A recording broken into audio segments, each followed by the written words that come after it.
Good evening, ladies and gentlemen. May I have your attention, please, for a brief moment or a couple of moments? On behalf of the Consulate General of the Republic of Poland in New York and Permanent Mission of the Republic of Poland to the United Nations in New York, the organizers of the event, I would like to welcome you to the United Nations Conference building for an exhibition, Bracha, Blessing, Back to Polish Shtetls by Agnieszka Kraszewska, whom you'll have the opportunity to meet tonight in person. May I have just a couple of words, because she will probably be the best suited person to talk about the exhibition herself, but allow me to use a couple of words to describe the exhibition. The photographic exhibition, which is a part of the International Holocaust Remembrance Week, documents the descendants of Hasidim on their return to Poland to visit the remains of their enduring legacy. The collection presents outstanding, as you may see, artistic photographs and proves a captivating testimony to the author's passion and long-term commitment. It presents a Jewish world that managed to survive and to which its heirs are now returning. But now, to begin with, before anything, let's begin with El Malay Rahamim, or God of Mercy, a prayer for the soul of the departed, which will be performed by Yankee Lemmer, a Hasidic Polish chanter, cantor, accompanied by a jazz musician, Frank London, to start with.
Begane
Please welcome the first of this evening hosts and speakers, Ambassador Joanna Wronecka, Permanent Representative of the Republic of Poland to the United Nations in New York.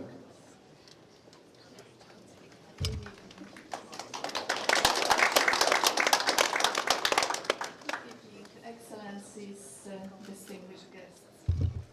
It is my great pleasure and honor to welcome you to the official opening of this unique exhibition, Bracha, a blessing back to Polish Shtetls.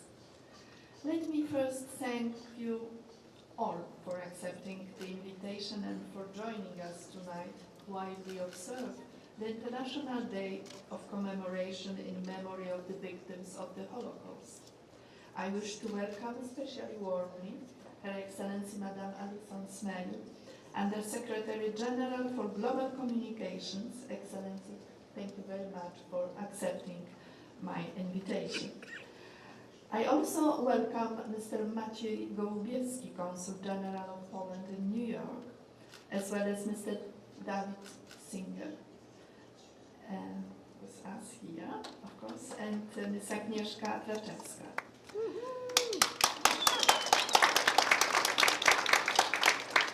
To many of you, it may be a surprising revelation that the relationship between Poles and Jews, our common history, is almost 1,000 years old. For centuries, a few million Jews lived on the historic Polish lands. They were an integral part of the country's landscape, and their presence left an indelible imprint on Polish society, history, and culture. For hundreds of years, both cultures coexisted side by side with each other and intervened to such an extent that it would not be an exaggeration to say that there is no Polish culture without Jewish culture. Nowadays, in modern Poland, we can witness the rebirth of Jewish culture and traditions. The exhibition we are opening tonight features images which show that traces of the old war did not entirely disappear and that the Jewish heritage is alive and well in Poland. Thank you for your attention. Thank you very much, Ambassador. Now may I introduce Alison Smale, the Undersecretary General of Global Communications, United Nations Department of Public Information. Thank you very much for that kind introduction. I'm very happy to be here. Excellencies, Holocaust survivors, ladies and gentlemen, it is my pleasure to be here today to open this exhibition, Bracha, a blessing back to Polish Shtetls, featuring the powerful photographs of Agnieszka Traczewska. Thank you. I would like to thank the Permanent Mission of Poland to the United Nations and the Consulate General of Poland in New York for bringing this exhibition to us. This photo exhibition tells the story of the world that survived the Holocaust, despite the attempts of the Nazis and their collaborators to annihilate Jewish communities and culture. It gives a voice to the voiceless and reminds us of the gross violation of human rights that occurred during the Holocaust. At the beginning of the Second World War, Jews had been living in Poland for centuries.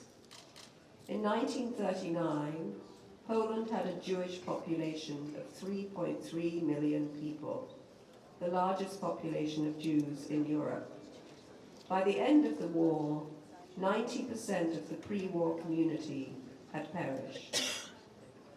Among those who joined the resistance against the Nazis were prominent figures like Bronislaw Czech, a sportsman who represented Poland in 3 Olympic Games and 7 World Championships in alpine skiing. In 1939, he joined the Polish resistance movement and worked as a courier. A year later, he was arrested by the Nazis, held at the local prison, and then transported to Auschwitz on the first transport of 14 June 1940. He was prisoner number 349 and his fame made him a target.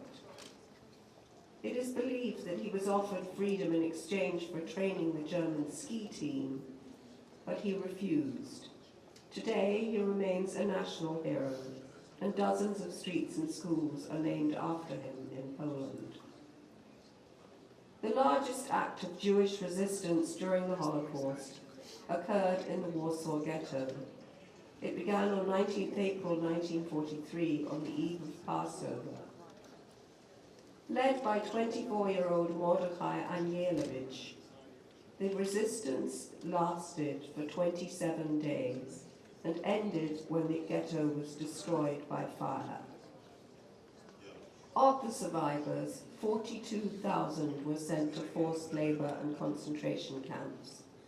Another 7,000 were transported to Treblinka, where they were killed on arrival. The actions of these resistance fighters inspired uprisings in other ghettos and killing centers. 70 years later, on 19th of April 2013, the Polish Museum of the History of Polish Jews opened on the grounds of the Warsaw Ghetto uprising, celebrating or marking 1,000 years of Jewish life in Poland. We were greatly honored this morning to hear the testimony of one of the founders of this important museum, Holocaust survivor Marian Turski, at the UN Holocaust Memorial Ceremony. As the late Nobel laureate, Holocaust survivor, and UN Messenger of Peace, Elie Wiesel, said about the museum, quote, "There were 1,000 years of Jewish life in Poland. It must be studied, communicated, and shared." End of quote. Ms. Agnieszka Traszewska, I hope I'm not mangling that name, is doing her part to document Jewish communities worldwide. Her photos in this exhibit record the journeys of the descendants of Jews who once lived in the Polish territories and sites of Jewish heritage in Poland. The Shtetls, small towns that had large Jewish populations, synagogues, and graveyards. Ms. Traszewska, you are giving a voice to this vibrant culture that was almost lost. Thank you so very much, and thank you for your attention.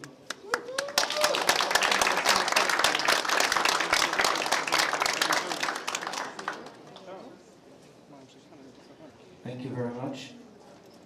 Now let me introduce the next Solar Events host, Mr. Maciej Golubiewski, Consul General of the Republic of Poland in New York.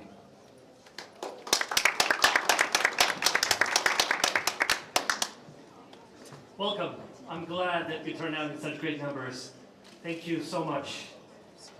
I'd like to welcome everyone again, Her Excellency, Ambassador, Permanent Representative to the UN, Mr. Alison Smale, who just talked to us, Under Secretary General for Global Communications, our star of the evening, Agnieszka Traszewska, who brings to life the life of the Hasidim tradition in Poland and worldwide. In those pictures we're going to see very soon, Mr. Zinger, who's been personally very vested in making it happen tonight. Thank you. I'd like to thank the Ambassador and her staff in the United Nations for making it happen here in this very prestigious location. And I'm very honored that this particular event is included within the International Holocaust Remembrance Week. Yesterday in Auschwitz, as the world came to know the German name of the Polish town of Oświęcim, Poland's Prime Minister Mateusz Morawiecki spoke to the gathered survivors and official guests. He spoke on the occasion of the 74th anniversary of the liberation of the death camp that was operated by the Germans on German-occupied Polish land in that small town, or city rather, in southern part of Poland. In his speech he made one point very clear, and it relates to how I introduced the topic. He said, and I quote, that the extermination was not carried out by some Nazis, and I will paraphrase what he said, not by mystical Nazis or stateless persons, but concretely by Hitler's Germany. The fascist ideology, as all historians rightly call it, was indeed fed to Hitler's Germans, but all evil nonetheless took its root in the particular government existing at the time. The Prime Minister said we must not forget this, otherwise we'll relativize history and relativize evil. It reminds us all that governments are responsible for the security and prosperity of their people. Governments wage wars, they wage genocide, wage the Holocaust. We need to remember this. The Polish state guards that truth, he said, the Prime Minister, and I keep on quoting him, that this truth cannot be, guards that truth that cannot be relativized, the truth that needs to be, and I quote, fully revealed and exhaustive.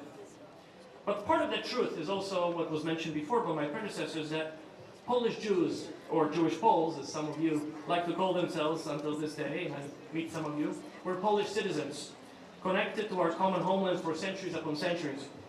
With Hitler's conquest of Poland, the Polish government ceased to be able to protect all Poles, including Jewish Poles, from the German extermination machine. Poland and its people today are the guardians of the memory of its murdered Jewish compatriots, and I underline the last word, their culture, and also our shared heritage. For it was in Poland, due to its famed tolerance, that by some accounts in 16th century, 3/4 of world Jewry lived by the end of that century in Poland. It was in that Poland, then called the paradise of Jews, that Jews could celebrate and develop their rich culture. And likewise in pre-war Poland, in 1939, in Warsaw itself, there were around 400,000 Jews, twice as many as were Jews left in Germany at the time, and just a little bit fewer than when, at the time, the number of Jews that lived in New York City. So it gives you the size and the enormity of also the Holocaust that happened in Polish lands. The Jewish life was of astounding cultural diversity, and with dozens of political parties, it covered the full gamut of the full political spectrum. I'm very proud that the roots of the most powerful spiritual revival of Judaism in the 18th century, which we call Hasidic Judaism, are 100% Polish. It never eludes me while walking through some parts of Brooklyn that probably by the most part, a lot of those Hasidim that we see in the streets are Polish, as are many in this group today. I come from Łódź, and when I walk around Brooklyn, it's a factory town. It used to be a factory town, just like my hometown. And I think to myself, this is like how my town must have looked like in 1932 or something like that. My grandmother's reality. So, ladies and gentlemen, this week we are ensuring that we never forget the tragedy of the Jewish Holocaust during the war. Nonetheless, it makes me very happy that today we will have a chance to go beyond the memories of the blood and suffering, the horrors imposed by the occupiers on Poland and all its citizens during the war. Rather, this evening, we will extol the Jewish cultural riches of the Polish Holy Land, as some of you like to call it, where today thousands of Jewish pilgrims go to pray and honor their revered righteous ones, the tzaddikim. Thank you.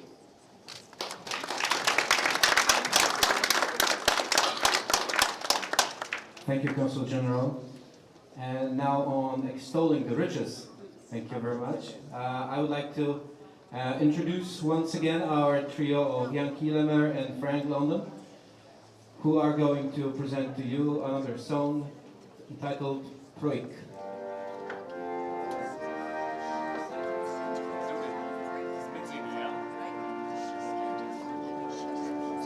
This small tune in Aramaic from Mojits.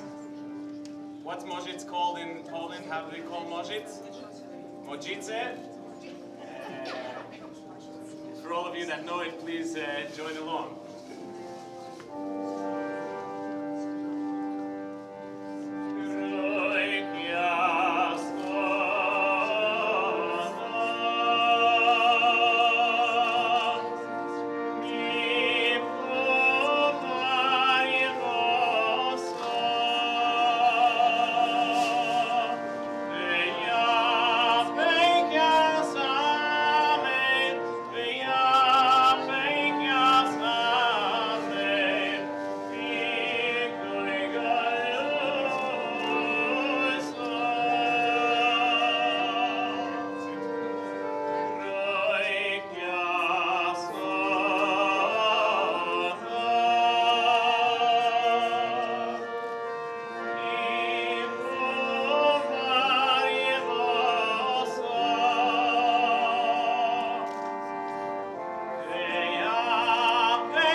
Thank you, Yankee. Thank you, Frank. And thank you to all of you who joined singing. Now, the next point of the program is quite important because you're going to have an opportunity to listen to the creator of the exhibition. So, may I now invite Agnieszka Traczewska, the author of the exhibition, who will share with us the information all about it.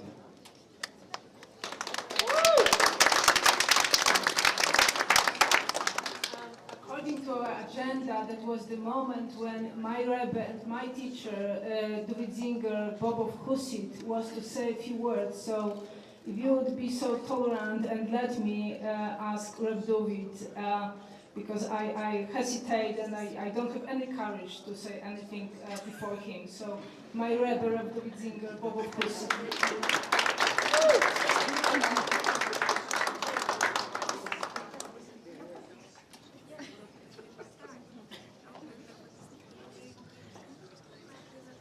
I'd like to welcome everybody, the permanent ambassador to the United Nations, the Council General. There's one gentleman that I'm looking for. Where is Kamil?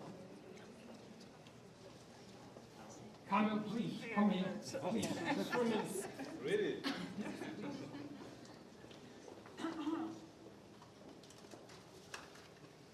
I have to give credit to this gentleman. I don't think in the past 3 weeks he slept much. He was extremely busy in coordinating, arranging, helping the Council General to arrange this. And the numerous times that I called him, and in Yiddish we have a word for it, I made him a sugar. You don't know what it means, somebody can explain it to you, but he really went out of his way to make sure this is a success. Thank you very much.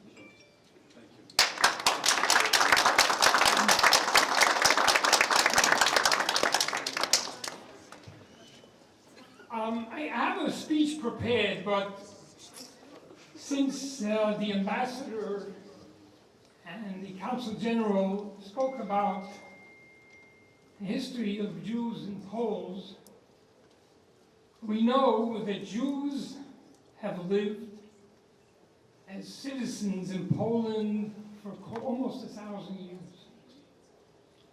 We also know that during the Crusades, when Jews were killed and chased away from France and Provincia and Germany and all those Western European countries, the Kingdom of Poland, the kings, I'm not going to go name all of them, but all the kings welcomed the Jews to Poland.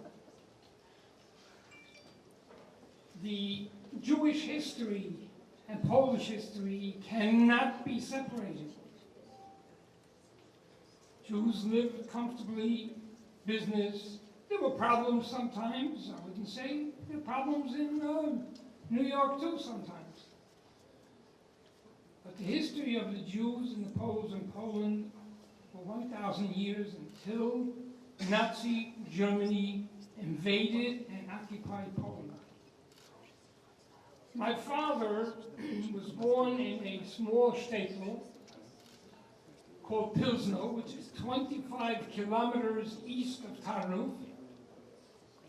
My grandfather was the last rabbiner there, the last rabbi. He had a wonderful life. His closest friends when he was growing up were other Catholic boys in Pilsno, but he had one very big problem. Pilsno had the best ice cream in all of Poland, and my father couldn't eat it because it was nikasherna. My father was born in Pilsno. My grandfather, who was the rabbi in Pilsno, was born in Tarnów. Now, if anybody studied a bit the history of Tarnów, the first deportation by the Nazis from Tarnów to Auschwitz was 700 people. Only 2 of them were Jewish. The rest were all Catholic.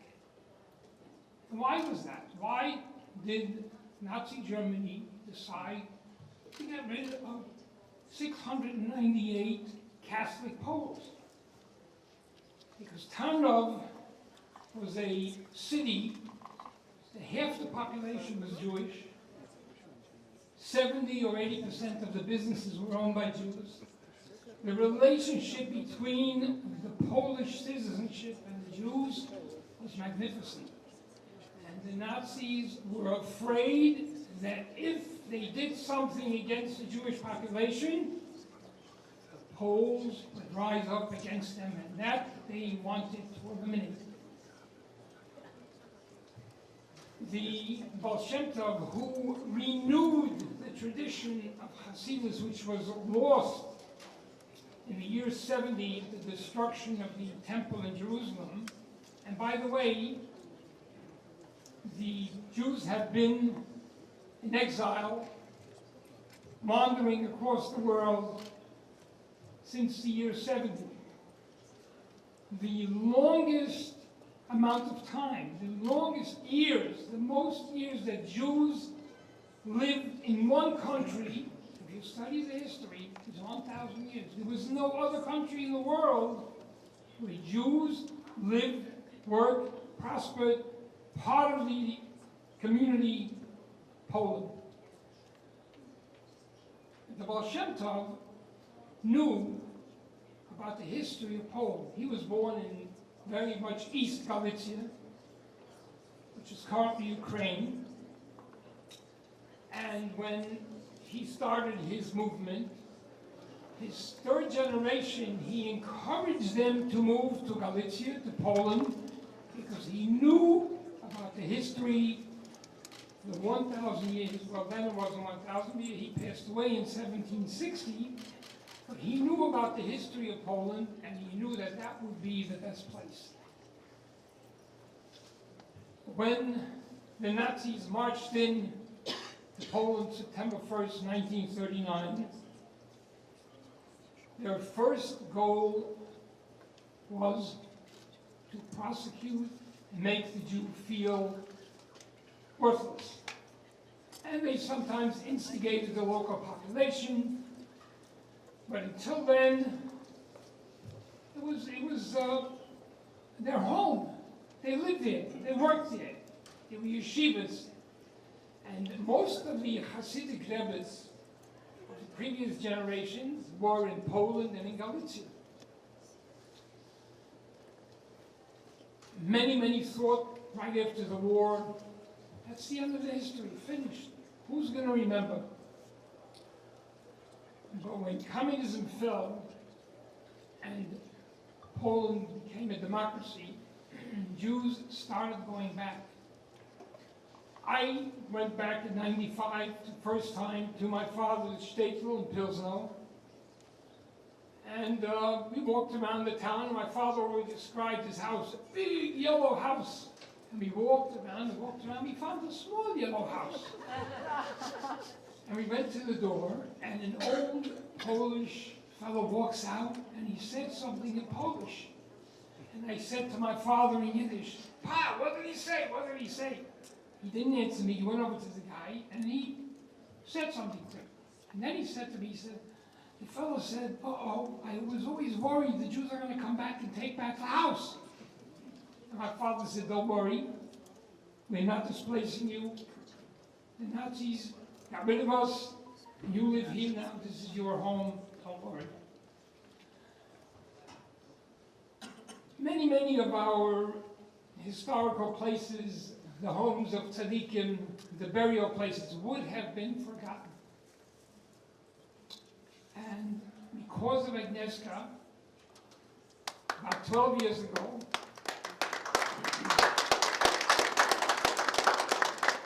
she took an interest in finding out why are these Hasidic guys coming back to Poland. There's not too much kosher food here. You know, there are Jews living in Warsaw, there are Jews living in Krakow, there are Jews living in Wrocław, a little bit in Lodz. And she happened to have found my wife and myself leading a group, and we were in Bobowa, where our came back to Poland.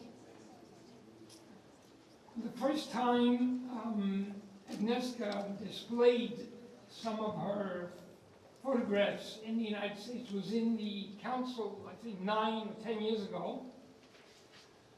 And I told the story there, and I'm going to take a chance to repeat the story, hoping that nobody will remember that was there, and then I'll end with that. There was a tzaddik that was born in Russia. His name was Yisroel Friedman. He was a tzaddik of Ruzhon. The Russians were after the Friedman family that had to run away, and they moved to East Galicia. And one of his sons was the Rebbe of Chotkov, and he told the story. He said there was once a fellow walking on the beach, and he found a sack. He looked in the sack, and it looked like little balls of clay. And he took those little balls and he started throwing them. He said 3, 4. When he came up to the 5th one, it fell out of his hand on the floor, and the clay opened up, and inside was a diamond.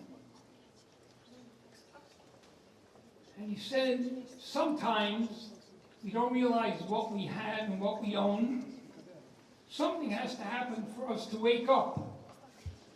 Agnieszka is waking everyone up. She has found the diamonds that were in Poland for almost 1,000 years. Thank you.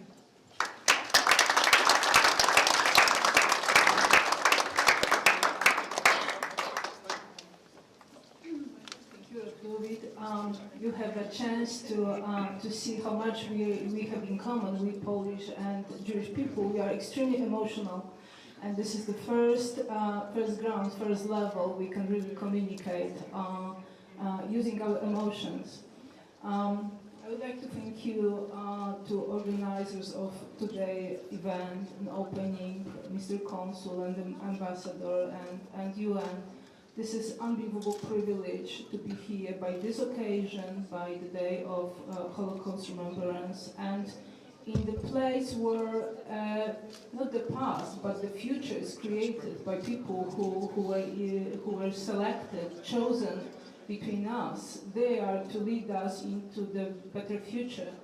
What I'd like to say is there are two things. First of all, I would like to refer to some of the reasons which pushed me to make this mission impossible, to take up the project of photographing Hasidim coming back to Poland, to daven, to pray over great tzaddikim graves. This is the first thing.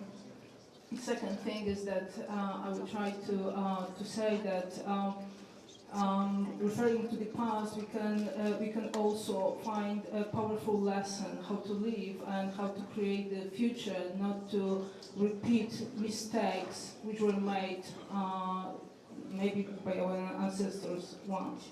So just in short, and sorry that it will be very much about me. This is not because I am not humble. I am very humble. But because my project was very personal, I think that I should say a few words why it came to life.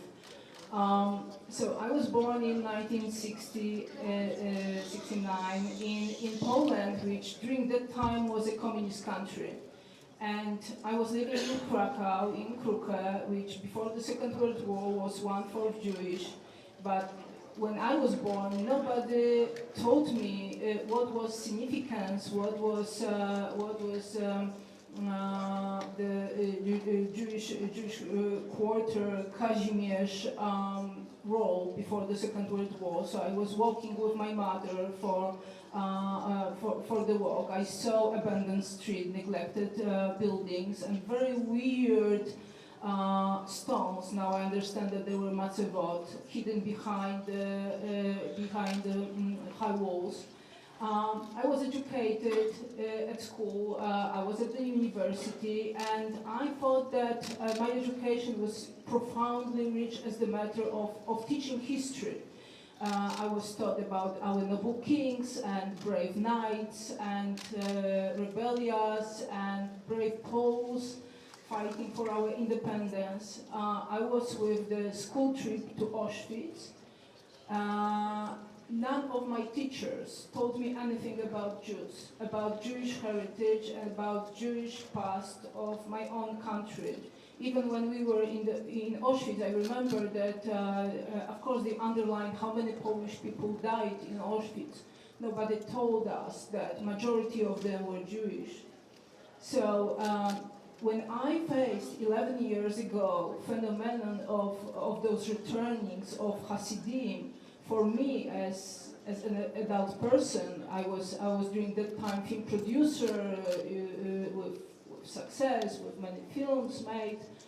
That was unbelievable challenge to see in Liżeńsk during the Yortzeit of Rabbi Elimelech hundreds of old-fashioned looking men with long beards in capote, in shtreimel, with payos, women weeping, praying. I was thinking, how is it possible that in my country all of a sudden I'm seeing those people who look like frozen in time? Where they are coming from, who they are? And the rest was really the trip through geography, through the history of my country. That was my private archaeology, where I try to understand what is the connection between those people, Hasidim, and my country. And in the very beginning, that was really very difficult because there were no books, there were no informations. I need to find out that a part of Liżeńsk and Rabbi Yortzeit, there are many other small towns as Bobov, as Rivanov, as Lelov, as Lublin, as Pshischa. Of course, I'm using English words, but before the Second World War, those places were inhabited by Jewish people, and they called those places by their own names. What it occurs that in spite of this horrible fact that during the Second World War, 3 million of Polish Jews died, there were some who survived, or they emigrated from Poland before the Second World War, or they managed to escape during the war, but there were also some who survived and left Poland after. And who were those people who I saw? They were descendants. There were people who are carrying the tradition of Polish Hasidism.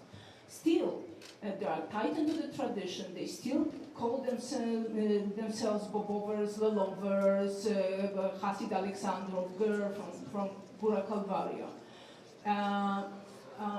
My goal was, since then, to show this phenomenon to my people, to Poles, to let them understand that we have a common heritage, and this is something what enrich us as people from Poland enormously.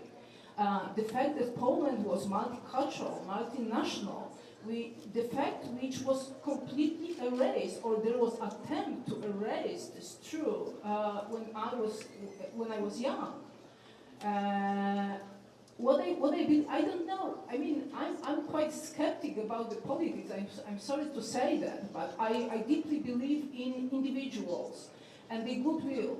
And I know many Polish people who, just by their own, without any funds, without financing, investing their time, investing their effort, they are excavate the Jewish history, Jewish tradition in the individual scale. They are learning Yiddish to translate forgotten Jewish poet, or they are making the fantastic educational work of collecting pictures of Jewish life from before the Second World War. They are writing books. There are many historians who touch our common history. Unfortunately, not only those good times, but also this horrible time of Polish guilt. What I'd like to say is that if I believe in something, this is something what I did by myself. I took up Mission Impossible, being outsider, being a stranger, being a woman, not speaking Yiddish, not speaking Hebrew. In the beginning, I didn't have any recognition of halacha, of Jewish law. Everybody told me it's impossible what you are doing. It's impossible what you are aiming. And we are standing in the United Nations now, not 11 years ago, at abandoned Jewish cemetery somewhere in Bobov, when for hours I was waiting in dry bushes, or during the winter during winter night in Radoshitz, not having slight idea if anybody will appear, if all this trip has any point. What it means that appeal to others, that my passion and my vision that I need to somehow show, make visible this chapter of my country history, it appeals to others. So thank you everybody to come. I'm so happy because many of faces from today's crowd are familiar to me. And many of them belong to my Hasidic friends who, somewhere on the way, offered me the helping hand. In case of men, very often that was just silent acceptance. They can't help me openly, but the fact that they didn't lock the door to the synagogue or to the Ohel, just to give me the chance to make a glimpse, me and my camera, which I use as a mechitza, I treated that as understanding that what I'm doing has some deeper meaning. If it came to life, Baruch Hashem, thank you Hashem, thank you for the tikkun olam you gave me. That wasn't easy. It will never be easy, but if I manage to change anything for good, this is the biggest gift of all. Thank you everybody for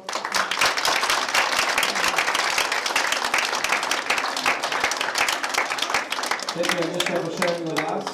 And to conclude now the official part of the opening of the exhibition, please listen to two songs by Yankee Lammer and Frank London. The first one, entitled Nigum, and the other one, the last one of this event, is Untitled the Polish Shtetls band.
The only Yiddish song, an obscure song connected with post-Holocaust. the only Yiddish song composed by cantor Israel Alter, who was cantor in Warsaw. It talks in Yiddish about how this cantor comes back after the war and sees under the beautiful green lush trees of Poland, he sees no more Jewish boys and girls playing with their toys, and there's a little bit of a prayer of hope towards the end.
In die polnische Beimele, Teutzen jüdische Heimen und Heimele, Teutzen in Gessele, vor ihm die Heisele, wo es verstecken sich Kinder wie Meisele. Jüdische Kinder mit Größe,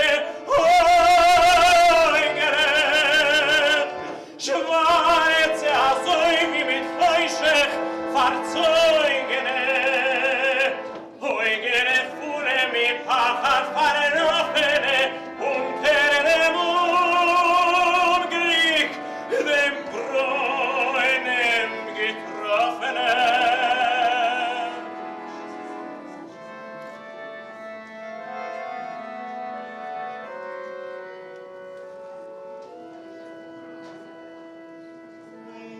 Die polnische Grüninke Bäumela, spiele sich mir nicht kein Mäuschelech Schneumela, spielen sich mir nicht kein Sorelech Leela,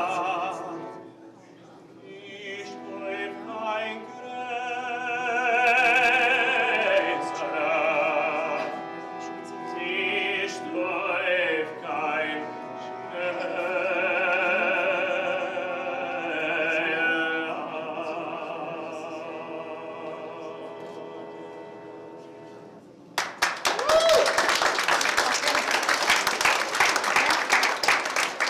Thank you very much for your performance, ladies and gentlemen. This concludes the official part of the event. As I said, you are now most welcome to start during the exhibition.